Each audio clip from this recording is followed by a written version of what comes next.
All right, ladies and gentlemen, at the Austrian World Summit in Vienna, former U.S. Vice President Kamala Harris talked with CNN's Alex, E-L-E-X, that's a real name, what are we doing? Alex Michelson, about the possibility of running for president again and what she thinks the country wants. So, she is injecting herself into the jolt of electricity. The early 2028 presidential race is heating up. Some people are talking about John Ossoff. Some people are talking about like the dark horse candidates they think are going to be able to, jump into the race and make some names for themselves. And using the international stage as her drop in the background, she is clearly, this is the clearest hint that she's given us about another White House presidential run. Speaking at the 10th annual Austrian World Summit in Vienna, Harris sat down for a high-stakes fireside chat. They weren't next to a fireside. I don't know why they describe it as a fireside chat. They weren't near a fireside. They're on like this weird blue background, like stage or whatever. They all have like little lawyer glasses of water. It's all, I hate when they do that, when the little faggy glasses of water are right next to them and they never take a sip throughout the entirety of the thing. And then if they do take a sip, they're like weird. All right. While the Global Forum was originally designed to tackle climate change and pollution, because this is Arnold Schwarzenegger's event, and I'm not saying N-word, whatever. I'm not saying nigger. I'm saying Arnold Schwarzenegger. Nice try, you can't get me. Arnold Schwarzenegger. Everybody knows him. Everybody's familiar with him. No, Ali, I didn't say that. You said that. I didn't say that. All right. Arnold Schwarzenegger's event that he normally hosts for the climate was hijacked, unfortunately. This woman, Kamala, whether or not you think that she has this terrorist build, I don't look at her and I think terrorist. I look at her and I think like school teacher. I don't think of her as like this kind of very, intimidating force, but she like went in there with like a bomb strapped to her chest and she said, we are talking about me and my presidential run. We are not talking shit about the globe or the environment.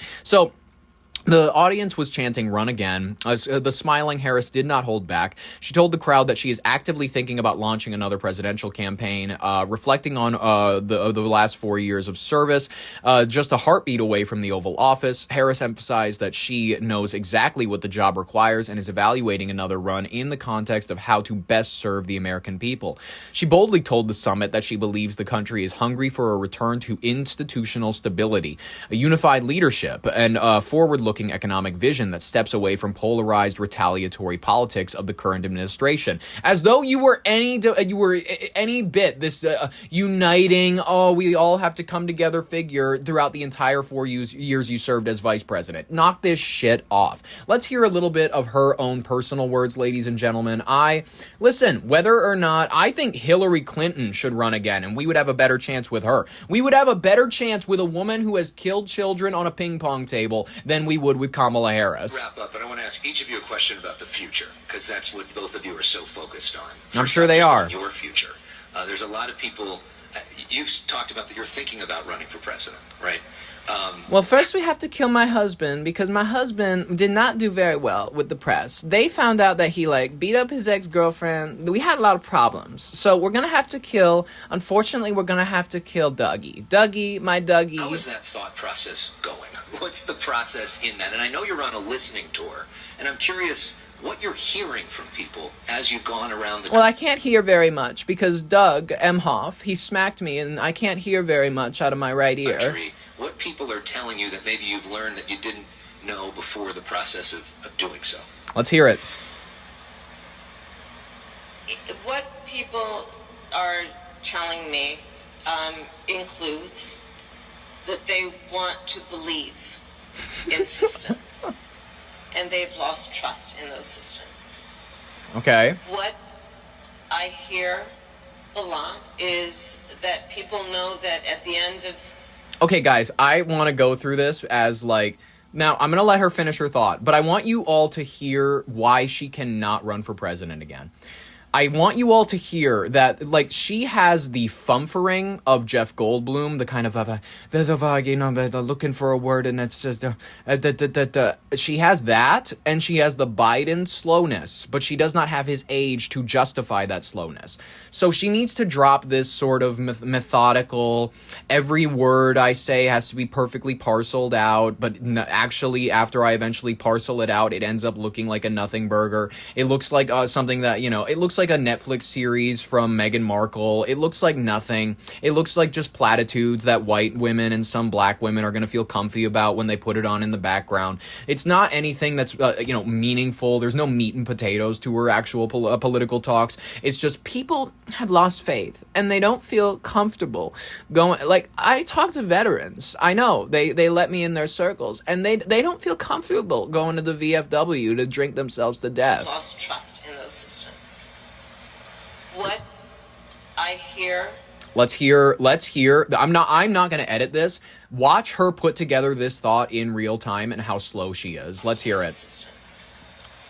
Go ahead. What I hear a lot is that people know that at the end of this administration, there will be a lot of debris. Debris?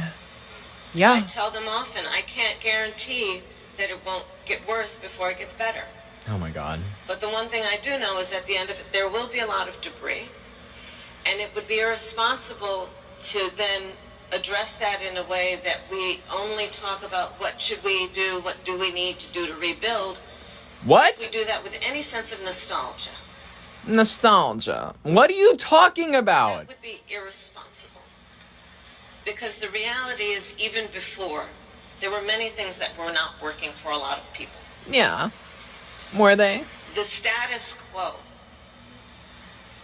is not working for a lot of people. And what the people are telling us is that they want things to be better. This woman's bullshitting me in a shirt that doesn't even have a collar. Wear a collared shirt if you're gonna bullshit me. And in some places, what that sounds like is we want that to be broken. Huh? But they don't actually necessarily mean break it through destruction. What? But what? How else do you break shit? Wait a minute. You're talking about people that are telling you they want to break the systems that we have right now. Well, we don't want to break. Does break really mean destroy? Break, it can just refer to in irreconcilably doing damage to something. When you break like a child breaking their toy. They might, it's not the toy that they thought it was going to be, but it's just, it's in two pieces now. they do mean it has to be better. What? And Does breaking imply that it would be better? This is like Daenerys Targaryen when she said, I'm not gonna redirect the wheel or whatever. I'm going to break the wheel. And then she just ended up torching the entirety of the city. This is, unfortunately, Kamala Harris is much like a lot of the other, I'm just gonna call it, women in politics that I see. They are Daenerys Targaryen types. Hillary Clinton, Kamala Harris, Daenerys Targaryens, that the moment that we do actually hand them the keys to power, they are going to look at all of the ungrateful faces and that are not filled with enough reverence to how much they've done for them. This critical motherly spirit will turn against you and it will flap the wings. It'll start to like, and then fire's gonna fill the streets and everybody, their freedoms are gone. You have no sense of what the world used to look like before you. You're living in a brand new system that is constructed from a wine daydream they had when they were watching some fucking some Today show. They're all sitting there watching The View, getting day drunk, and they have just this, well, what if just like we ran the world? What if just like, James Brown, when he said it was a man's world, what if it was like not that? And then Whoopi Goldberg chirps up and she's like, actually, we gotta, as women, it's up to us to redefine what society looks like, what it feels like. And, Whoopi's my favorite. No tea, no shade, but the show has kind of fallen off ever since Meghan McCain left. That doesn't matter. they do mean it has to be better. And Unfortunately, we're dealing with a woman who's not, and by the way, this is not all women in politics. It's a solid majority of them, just like how most men in politics are, the solid majority of them are pedophiles, freaks, Satanists, and worshippers of their own godlike being that they presume themselves to be. This is a woman who leads by like what she thinks is going to pull the best. She loves calling herself Mamala if people want a motherly figure, and she loves calling herself this boss who's like, people call me boss. boss. When I worked in law enforcement, it's just like they started calling me boss, and that was just like, it was like a thing. It was a cute little thing that me and my crew used to do and shit like that. She will flutter between identities. She will either go from this caring type who's like grabbing one girl's hands, and she's like, this one girl's crying to her. She's like, I just don't want to die. If I know that I'm gonna die if Donald Trump wins, and she goes, no, baby, you're not gonna die. She is a shapeshifter. She is, she is manipulative via her image. She will tell you whatever it is she thinks you want to hear. She is, that's the whole reason she's going on this tour, by the way. She is crowdsourcing all of her opinions that she needs to have for this next campaign. She is going around saying, what is the most lukewarm, populist message that I can get in order to sway the most voters? Unfortunately, you're a woman, so I think that immediately is going to place you in the unwinnable category. This is not sexism. This is just the United States of America, and we have politics that have worked a certain way for a long time. So the chances of you getting into office are, I'm just going to be honest, given your gender, very slim. This is not me. I didn't make the rules. Don't take it up with me. People are right.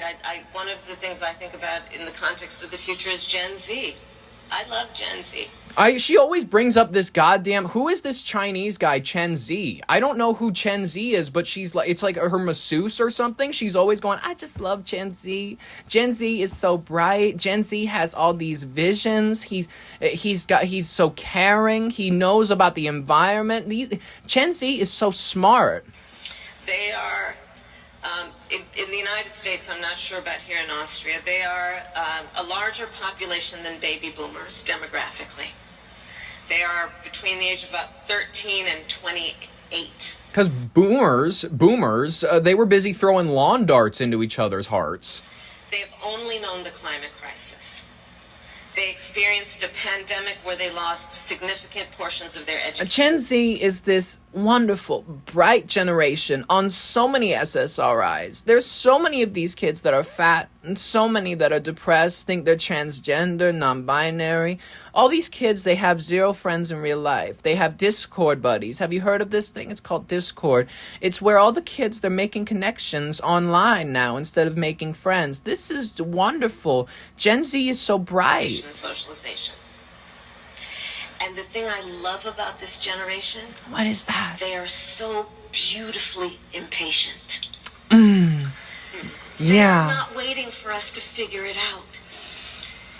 And if we think about, as we invest in the future of our world and we are unstoppable, if we think about investing in that generation, knowing, for example, that someone who is 20 years old today, based on all actuarials, will live to be about 100. Sure. Policymakers among us, let's think about what are we doing right now that for the next 8 decades of their life will plant the seeds. Oh my god. Whenever she pauses, you can tell that she's gonna go to like one of these old imagery things. She's like, these 3 pigs, they're gonna build 3 houses. One is gonna build it out of straw. It's not gonna be very strong. The next pig, he's gonna build one of his houses out of sticks, and that also ain't gonna be very strong. And then the third pig, we want to be the third pig. We want to be bright, Masonic visionaries. Can I tell you about this beautiful thing called Freemasonry? This beautiful thing called Freemasonry. Now, I'm not a member personally because they don't allow women with vagines. Now, I don't know, but that generally means all women. But there are some, the Bruce Jenner, they allowed him to keep his membership, especially even after the transition. But Doug goes to these meetings all the time. And we would love for Gen Z to learn more about the godlike being that exists within all of them. Have you heard of this beautiful thing called Luciferianism? For the majority of the life they have yet to live. That gives me a great deal of optimism about what we are capable of doing. So many souls for me to steal. I'm gonna sit like a witch on top of the White House. I'm gonna have a beautiful tower built like the Wicked Witch of the West. And in my grimoire of all the names of American citizens, I will pick which souls I wish to feast on that day. If we think that way. So all that being said, does that make you more likely to... Oh my god. Just answer the question. Quit being such a man about it. Men never answer the question. Well, no, you started by asking me I'm going to do next is get a soccer tort to take home. Okay. Governor, wrap up with you. I just want to add a little just something, want if to you don't mind. Sure. Okay, number one, she's right about the generation. They're seeing all my movies. So this is what I love about them. And it's I love just- you, Arnold. I love you. You should run for president. Well, I'm just kidding. You're from Austria, damn it. Well, you know, lie. Just lie. Twins and the Kindergarten Cop and Terminator 1, Terminator 2, Terminator 6. It makes no Jingle all the way. Don't sleep on the classics. Yeah. And so that's just really great. So I see it from both sides. How do we educate them so they go in the right direction environmentally? And how can I make them see my movies? Okay, so this is like always going both tracks. Now, Okay, you know, whether or not she's gonna run, she's keeping it vague, at least for the time being. She doesn't wanna step on the toes of Gavin Newsom. She doesn't wanna, you know, she knows that the field needs to clear a little bit. And honestly, it's smart of her to keep her head down. It's smart of her not to make too much of a name for herself right now. Because admittedly, the moment that she pops her head up, you're gonna have snakes like this. You're gonna have snakes like Hillary Clinton coming over to try to go, you know, I think that the party has another future. You know what I mean? And because Hillary's smart. She knows that she needs to win again. She knows that the political party of the Democrats need another win. And so, at least that's the image that I get that she has in her head when she says things like, Biden made a terrible mistake. He cost the Democrats the election. Now, I think she knows that, honestly, Kamala was a little bit more the issue than she's letting on. Kamala's she's not an electable candidate. She's somebody that makes people think of groceries. 2 weeks ago, the Democratic National Committee released an autopsy Autopsy. on the 2024 election. I love how old people pronounce that word. Autopsy. It satisfied nobody. Not one person did it satisfy, except for maybe the Bidens, because it didn't mention Joe Biden's decision to run. When you look back on this episode, and it's obviously we don't have the distance of historians, but some time has elapsed. Sometime. How do you analyze it? I know you had a long political alliance together, complicated relationship, and so on and so forth. But Yeah, we killed children you look together. back on his decision to run. Did he make a terrible mistake? He made a terrible mistake. He made a terrible mistake for himself, his legacy, and for the country. He had said that he would not run again.